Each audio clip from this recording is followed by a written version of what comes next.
देश की आन बान और शान हमारी महिला पहलवानों के साथ जिस व्यक्ति पर यौन शोषण का आरोप है, जिसका नाम दिल्ली पुलिस की चार्जशीट में है, उसकी गौशाला में, उस सांसद की गोद में मुकेश अंबानी के न्यूज चैनल का पत्रकार बैठा हुआ है। दोस्तों, मैं आपको सोशल मीडिया पर उसी पत्रकार द्वारा डाली गई एक पोस्ट दिखाना चाहता हूं। सबसे पहले यह है मुकेश अंबानी के न्यूज चैनल का पत्रकार। इत्तेफाकन यह वही पत्रकार है जिस पर राजस्थान पुलिस ने दंगा भड़काने को लेकर केस दर्ज किया था। इसने क्या कहा है? अयोध्या के दौरे के दौरान बृजभूषण शरण सिंह के साथ उनकी गौशाला गया।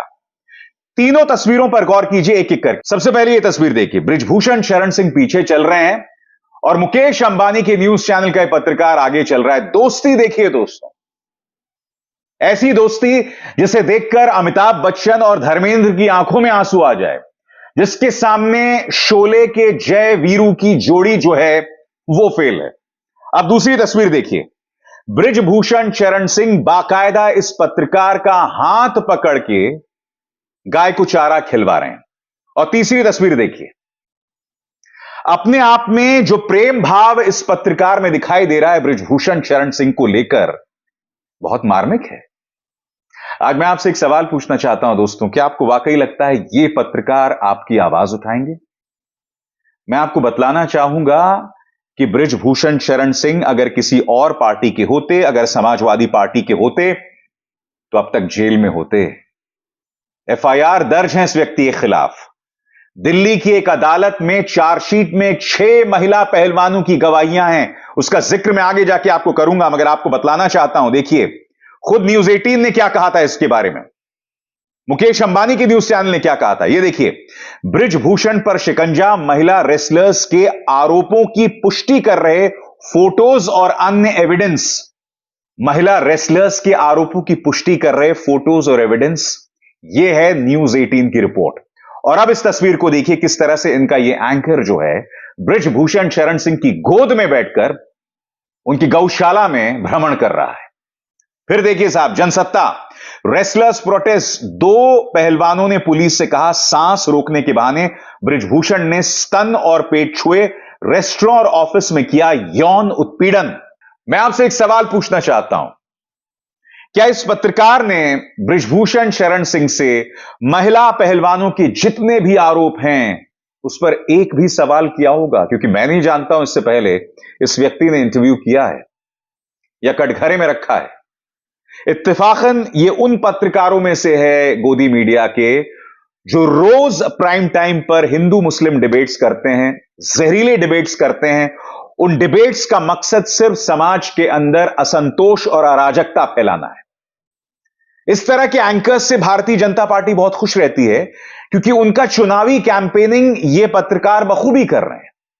अभी भी मंदिर को लेकर भी यह एंकर जो है विपक्ष पर लगातार निशाना साध रहा है, और अब बृजभूषण शरण सिंह की गौशाला में घूम रहा है, बृजभूषण शरण सिंह का हाथ पकड़कर चारा खिला रहा है।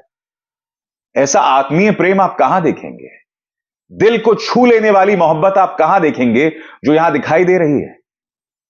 मैं समझना चाहता हूं, क्या मुकेश अंबानी के न्यूज चैनल के इस पत्रकार के बड़े भाई का किरदार यहां पर बृजभूषण शरण सिंह निभा रहे हैं? या कहीं ऐसा तो नहीं है, जिस तरह से मैं अक्सर कहता हूं, पापा की परियां, कहीं गुल्लू के पापा तो नहीं बन गए हैं बृजभूषण शरण सिंह? यह सवाल तो उठना चाहिए ना। दोस्तों, आपको याद होगा कुछ ही दिनों पहले मैंने आपको एक कार्यक्रम दिखाया था। वो कार्यक्रम क्या था, याद है आपको? कि किस तरह से आज से करीब 4 या 5 महीने पहले इसी न्यूज चैनल ने 3 मुसलमानों के खिलाफ, जिनमें 2 नाबालिग थे, बगैर पुष्टि किए खबर चला दी थी कि इन्होंने एक धार्मिक जुलूस पर थूका। यही वो एंकर था जिसने वो सारा जहर उगला था। अभी दिसंबर में ही अदालत में मामला पूरी तरह से पलट गया। जिन्हें पुलिस ने गवाह बनाया था, उन दोनों लोगों ने कहा कि ऐसा कुछ नहीं हुआ। पुलिस ने हमसे कोरे कागज पर दस्तखत करा लिए और फिर अपना बयान लिख दिया।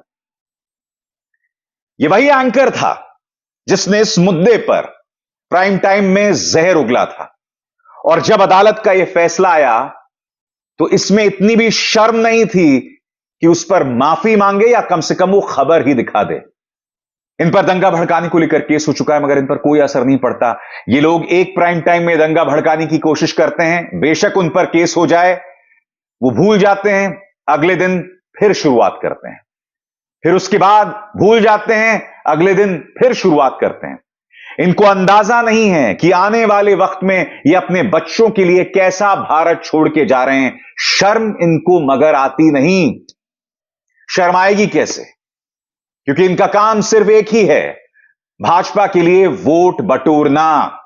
आपको याद है दोस्तों, भारत 24 के जो मालिक हैं, जिन्होंने खुलेआम एक मन से कहा था कि भाई हम तो प्रधानमंत्री नरेंद्र मोदी की सेवा कर रहे हैं।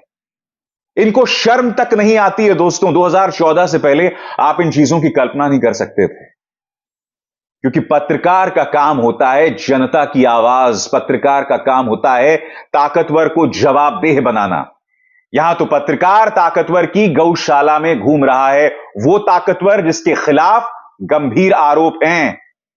याद कीजिए, भारत 24 के जगदीश जी ने क्या कहा था खुलेआम सबके सामने, और इसलिए मैं कहता हूं शर्म इनको आती नहीं। सुनिए। By and large, we are fair and independent, but intelligent support to the popular ruling government. We don't feel shy in this.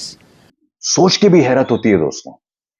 कहने को ये सिर्फ 3 तस्वीरें हैं, मगर इसमें इस गोदी मीडिया की हकीकत छुपी हुई है। गोदी मीडिया के पत्रकार ये सवाल नहीं पूछेंगे बृजभूषण शरण सिंह से। वो बृजभूषण शरण सिंह जिसके खिलाफ बाकायदा एक चार्जशीट है। आपको याद है कि आप भूल गए? फिर से सुनिए, दिल्ली पुलिस की चार्जशीट में वो 6 शॉकिंग गवाहियां क्या थीं। पहली गवाही, और इसमें एक महिला पहलवान क्या कहती है कि एक शब्द को ध्यान से सुनिएगा। मैं होटल के रेस्टोरेंट में खाना खा रही थी। मुझे सांसद बृजभूषण शरण सिंह ने अपने टेबल पर बुलाया, अपना हाथ मेरी छाती पर रखा, फिर मेरे पेट तक अपना हाथ ले गया।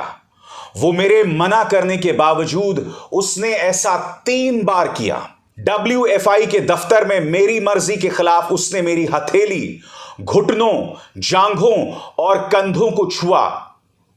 उसने मेरी सांस चेक करने के बहाने अपना हाथ मेरी छाती पर रखा, फिर पेट को सहलाने लगा। दोस्तों, 1970, 80 और 90 के दशक में फिल्में बना करती थी कि खलनायक किस तरह से महिलाओं को परेशान कर रहा है।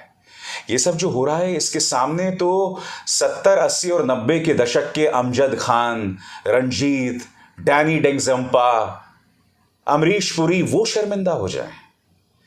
और मैं आपको बतलाना चाहूंगा दोस्तों, इस पहली गवाही के पक्ष में 3 गवाह, इस आरोप के पक्ष में 3 गवाह सामने उभर कर आए हैं, जिन्होंने एक एक शब्द की पुष्टि की है दिल्ली पुलिस के सामने अपने बयान में। और अब आपके सामने मैं पेश कर रहा हूं दूसरी गवाही। महिला पहलवान क्या कहती है, सुनिएगा ध्यान से। मैं लेटी हुई थी और तभी सांसद बृजभूषण ने मेरी टी-शर्ट उठाकर अपना हाथ मेरी छाती और पेट पर रख दिया।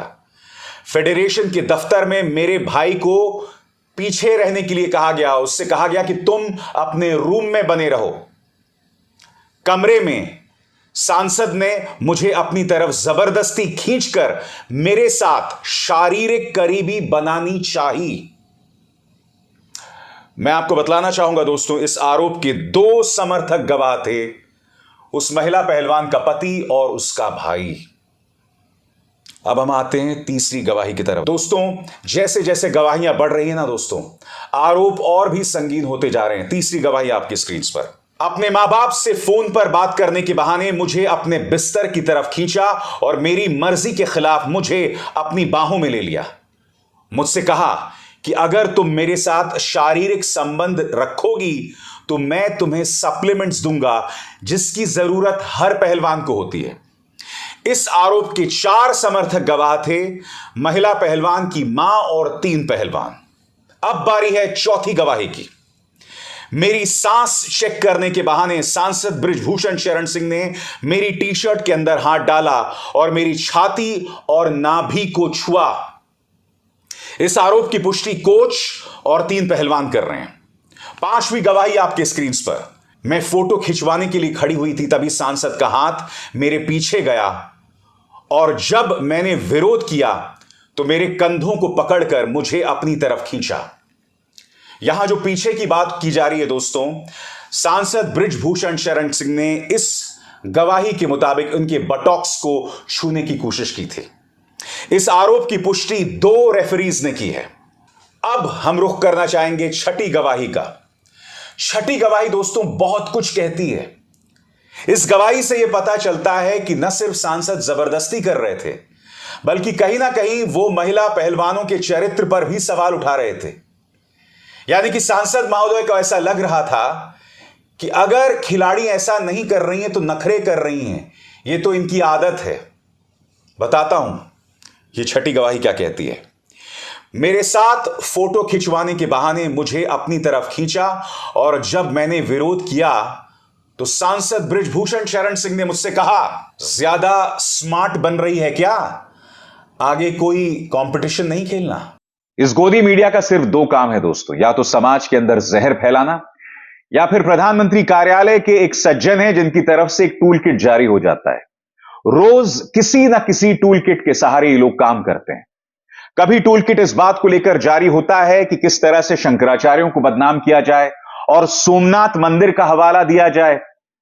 कभी टूल किट यह जारी होता है कि राहुल गांधी की न्याय यात्रा शुरू हुई है तो उसका मजाक उड़ाया जाए, उस पर निशाना साधा जाए। इसीलिए मैं बार बार आपसे कहता हूं दोस्तों, विपक्ष का रास्ता बहुत मुश्किल है, क्योंकि जनता को इस कदर ब्रेन वॉश किया जा चुका है कि जनता अब सही को सही और गलत को गलत कहने की स्थिति में ही नहीं है। यह बराबरी का मुकाबला नहीं है। मैं अपने हर शो में बात कहता हूं, चाहे उत्तर प्रदेश का चुनाव हो, गुजरात का चुनाव हो, उत्तराखंड का चुनाव हो, या फिर आने वाले जो लोकसभा के चुनाव हैं, या जो अभी 3 राज्यों के चुनाव हुए जहां पर कांग्रेस को हार का सामना करना पड़ा है, यह बराबरी के चुनाव नहीं है। सबसे पहली बात, मीडिया विपक्ष को जगह नहीं देता, तरजीह नहीं देता है। न सिर्फ जगह नहीं देता है, बल्कि आरोपी सांसदों की गोद में जाके बैठता है। और सबसे शॉकिंग बात, चलिए आप उनकी गौशाला में गए, आप उस पर चुप रह सकते थे। इस व्यक्ति ने बाकायदा ट्वीट किया उस पर, उस जानकारी को अपने सोशल मीडिया हैंडल से साझा किया। इसको शर्म नाम की चीज नहीं है। मैं समझना चाहता हूं, इनके परिवार में भी महिलाएं होंगी, इनकी पत्नी होगी, इत्तेफाकन मैं जानता हूं इनको, क्योंकि बदनसीबी से इसके साथ मैंने काम किया हुआ है। मैं यही तो सोचता हूं, इनके बच्चे हैं, इनकी मां हैं, इनके परिवार की महिलाएं हैं, क्या उन्हें इस बात का कोई असर नहीं पड़ता है? मैं अपील करना चाहता हूं ऐसे पत्रकारों के परिवारों में जो महिलाएं हैं, कम से कम वो उन्हें आईना दिखाएं। आपको अंदाजा नहीं है कि इस तरह के जो पत्रकार हैं वो समाज को कहां ढकेल रहे हैं। इनमें ना इंसानियत है और रीढ़ नाम की तो कोई चीज है ही नहीं। ये सब हम बखूबी जानते हैं, जो अपने आप में कितना शॉकिंग है, मगर ये नहीं सुधरने वाले। अब एसआर शर्मा को दीजिए इजाजत। नमस्कार। स्वतंत्र और आजाद पत्रकारिता का समर्थन कीजिए, सच में मेरा साथी बनिए। बहुत आसान है दोस्तों, इस ज्वाइन बटन को दबाइए और आपके सामने आएंगे ये 3 विकल्प, इनमें से एक चुनिए और सच के इस सफर में मेरा साथी बनिए।